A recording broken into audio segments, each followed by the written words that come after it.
1991년 캐나다 온타리오주 켈러든 지역에는 팔각형의 헛간이 있었습니다. 130년 전 캐나다산 목재로 지어진 이 건물은 지역 어디에도 없는 독특한 형태였죠.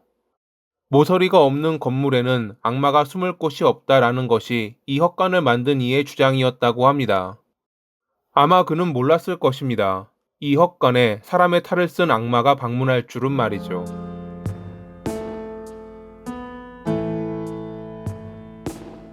데이비드 스노우는 이 지역에서 골동품점을 운영하는 상인이었습니다. 그러나 그는 사업 감각이 전혀 없었기에 동업자였던 레리어스는 늘 불만이었습니다. 데이비드는 약속도 잘 지키지 않았고 일주일씩 사라졌다 나타나기를 반복했습니다. 몸에서는 악취가 났고 머리카락은 언제나 헝클어져 있는 등 위생관념도 전혀 없었죠. 그의 어린 시절은 불우했습니다. 아버지는 일찍 돌아가셨고 어머니는 우울증에 시달렸습니다. 자주 분노하고 폭력적이었던 그는 사회와 어울리지 못한 채 점점 혼자만의 세상으로 빠져들었습니다. 어찌 보면 동업자와 함께 상점을 운영한다는 것도 기적에 가까워 보였습니다. 1991년 가을, 데이비드는 헛간을 통째로 옮겨 다른 곳에 재조립하는 사업을 구상하고 있었습니다. 그가 눈독을 들인 곳이 바로 켈러든의 팔각형 헛간이었죠. 그는 동업자와 함께 헛간을 소유한 농장의 주인 이언과 그의 아내인 낸시를 만났습니다. 부동산 중개인이었던 이언과 간호사로 일했던 낸시는 주말마다 봉사활동을 하는 좋은 사람들이었습니다. 그들은 도심에서 조금 떨어진 이 농장을 주말 별장처럼 사용하고 있었습니다. 팔각형 헛간은 이언이 아버지에게 물려받은 것이었다고 합니다. 데이비드는 그에게 이 헛간이 마음에 든다며 자신에게 팔 생각이 없는지 물었습니다. 하지만 이언은 그럴 생각이 없었고 결국 협상은 성사되지 않았습니다. 그들은 그렇게 헤어졌고 이때까지는 별다른 문제는 없어 보였습니다. 그로부터 얼마 뒤 작은 문제로 인해 데이비드의 사업이 망했습니다. 가게는 문을 닫았고 그는 빚만 남겼습니다. 그리고 1991년 겨울 그는 완전히 사라졌습니다. 그가 사라지기 전 지역의 또 다른 골동품 상인 케이스라는 여성이 온타리오 근교에서 실종되었습니다. 그녀의 차는 도랑에 뒤집힌 채 발견되었지만 그녀는 끝내 돌아오지 않았습니다. 그 즈음부터 사람들 사이에서는 이상한 소문이 돌기 시작했습니다. 켈러든 일대의 빈 별장에 누군가 침입한다는 것이었죠. 냉장고를 여러 꺼내 먹고 며칠씩 머물다 사라지는 남자. 사람들은 그를 하우스 허밋이라 불렀습니다. 하지만 그는 허상의 인물이 아니었습니다. 종종 선물을 남겼거든요.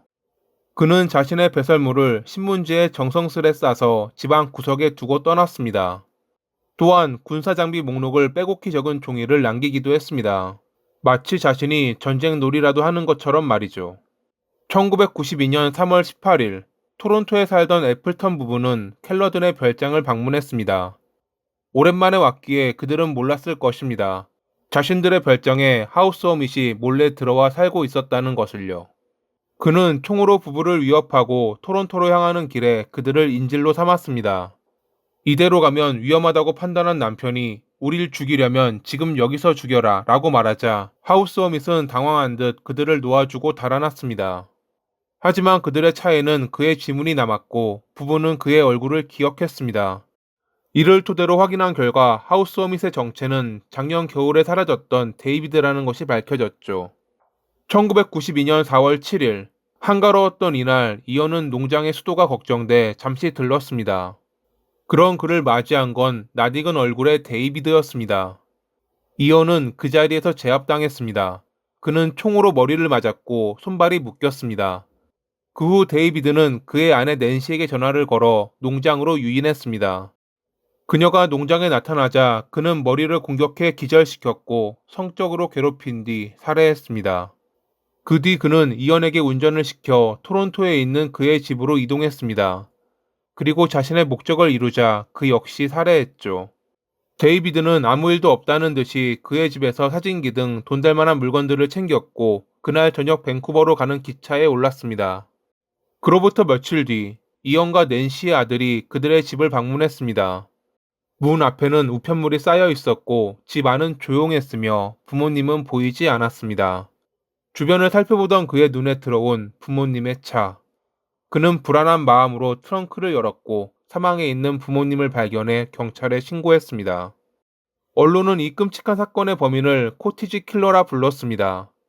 경찰은 그들이 사건 당일 켈러든의 농장에 갔던 점, 몸에 남아있는 헛간의 흔적 때문에 범행 현장이 팔각형 헛간이라는 걸 알아냈습니다.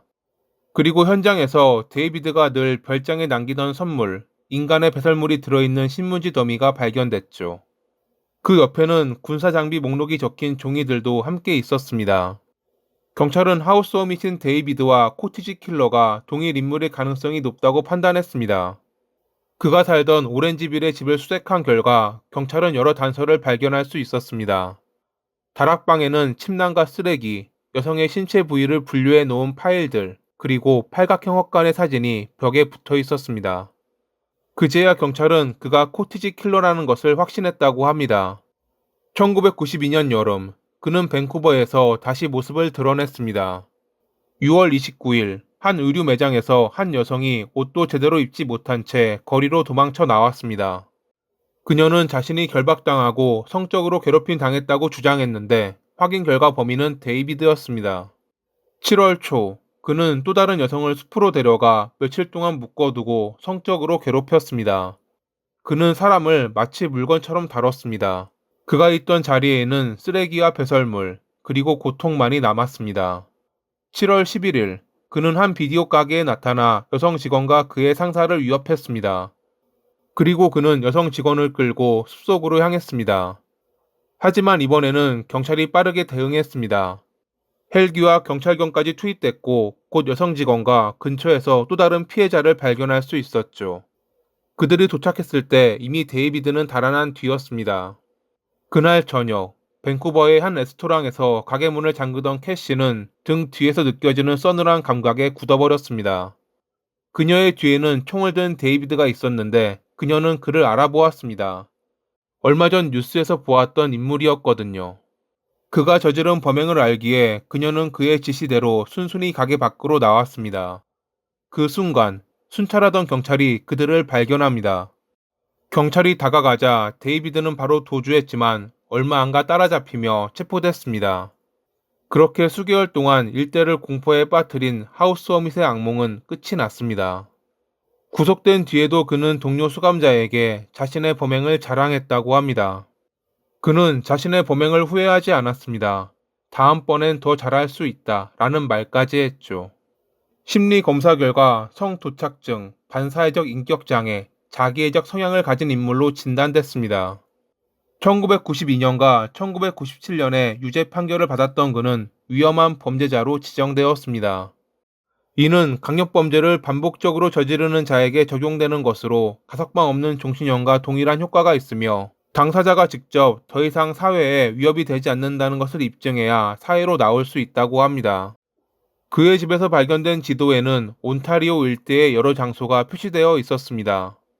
그 주변에서는 미해결 실종 사건의 흔적이 발견되었습니다. 경찰은 그가 더 많은 사람을 죽였을 가능성을 배제하지 않았습니다. 데이비드의 첫 피해자일 가능성이 있던 케이스의 유해는 그의 어머니 집으로부터 500m 떨어진 지역에서 발견됐습니다. 당시 그가 어머니 집에 머물렀다는 것도 밝혀졌죠. 하지만 그는 이에 대해선 끝까지 범행을 부인했습니다. 2025년 6월에 또 다른 살인사건으로 기소된 그는 여전히 사회로 나오지 못하고 있습니다. 전혀 변하지 않을 나쁜 사람들이 사회와 격리되고 더 나아가 영원히 사라지는 날이 오길 바라며 이만 마칩니다. 오늘도 시청해주셔서 감사합니다.